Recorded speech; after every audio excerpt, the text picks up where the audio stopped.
Okay, so make you a little star for 13.6. You're going to do it on your own. So what you're going to do in number 1, you're going to plot the data from that table 13.3 over on the graph on page 229. And you need to use like 3 different colors, like a pencil, a black pen, and a blue pen, or whatever. Just use 3 different colors on your graph. Make sure that they're labeled and identified. And then you're going to answer questions 2, 3, 4, and 5. Okay, so plot your data and then answer questions 2, 3, 4, and 5 on 228 and 229. So page 234, you've got this really pretty picture of a rainbow there, right? So a rainbow is a visual representation of the electromagnetic spectrum, okay? Or at least the visible light portion of the electromagnetic spectrum. So the sun emits heat, we know that. I mean, it's thermal energy, but it also comes in the form of ultraviolet rays, right? UV rays. We've heard about these before. UV rays cause sunburn, right? That's why we wear sunscreen when we go outside. Okay.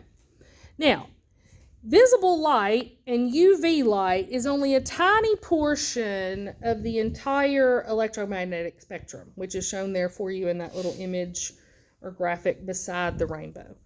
So what we can see, and the reason why it's called visible light is because that's what we can see, right? We see in color, okay? And each color represents a different wavelength, okay? Now, what can we not see? Well, there's a lot more that we can't see than we can see, okay? So there's short wave, so those that are shorter than visible light. That includes your ultraviolet, your X-rays, and your gamma rays, okay? And then we have those that have a longer wavelength than red. So we have infrared, microwaves, your radio waves, and then radio waves can be lots of different lengths. So they can get very, very long, okay? So all of that together is called the electromagnetic spectrum of radiation, right? So if we look at activity 14.1, what part or color of visible light has the longest wavelength?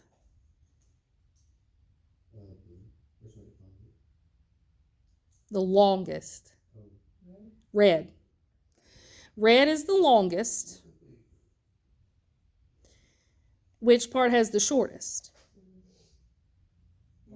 Violet. Violet, all the way at the end. And then which part of the electromagnetic spectrum, infrared or ultraviolet, is shorter? Ultraviolet. Okay, because it's on the violet side, and that's why and that kind of helps you. Ultraviolet is right beside violet, so it's going to be shorter. Infrared is right beside red. It's going to be a little bit longer. Okay. Now, what happens to that incoming solar radiation? So that's what we're looking at on page 235. So when radiation comes in, there's 3 things that can happen. Number 1 is that some of the energy may be absorbed. Okay, so if the energy is absorbed, that causes the temperature to rise. Okay, some substances transmit. They basically just allow that energy to go through them.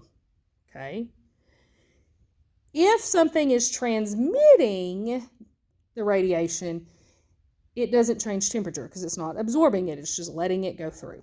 Okay. And then some radiation gets redirected. It's either reflected back the direction it came from, or it's scattered. Okay, so it can hit a substance and be reflected back off, or it can hit things like dust or water vapor in the air and begin to scatter.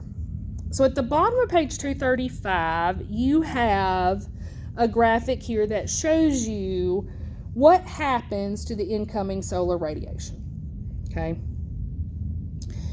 so it tells you there 50% of direct and diffused radiation is absorbed by land or sea. Okay, so about 50% is going to be absorbed by land and sea. 20% is absorbed by the atmosphere and clouds. So 20% of it doesn't make it through the clouds. Okay, and then 30% is lost to space by reflection and scattering. So the clouds can reflect some, land and sea can reflect, okay? And it says 5% is backscattered to space by the atmosphere. So this would be things like dust, water vapor, smoke, anything like that can scatter it and reflect it back. So let's look at these questions here. What percentage of incoming solar radiation is reflected and scattered back to space? Total percentage. 30%. Does solar radiation that is reflected and scattered heat the objects it strikes? No. If it's reflected or scattered, no, it does not heat that object. What percentage of incoming solar radiation is absorbed by clouds and gases in the atmosphere? 20%. What percentage passes through the atmosphere and is absorbed at Earth's surface? 50. Okay. Excluding the radiation that is reflected and scattered back to space, does Earth's atmosphere transmit or absorb most incoming solar radiation?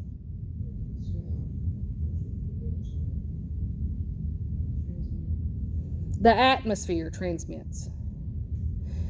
Because it lets the 50% through that's going to be absorbed, right? And then some of it's going to be absorbed by clouds. So the atmosphere is able to transmit most incoming radiation. It's going to block some. It's going to absorb some, because the atmosphere can heat up, so it can absorb some itself, and then it's going to scatter or reflect some back to space. So then, page 236 looks at the greenhouse effect. Okay. So the greenhouse effect, something you have probably heard about since you were in, elementary school. So if you just have a basic definition, or what you know about the greenhouse effect. So when somebody says the greenhouse effect to you, what instantly comes to mind? Global warming, right? That's what we think about. Well, because we think about being in a greenhouse. So if you go in a greenhouse, what does it feel like in a greenhouse? Hot and humid, right?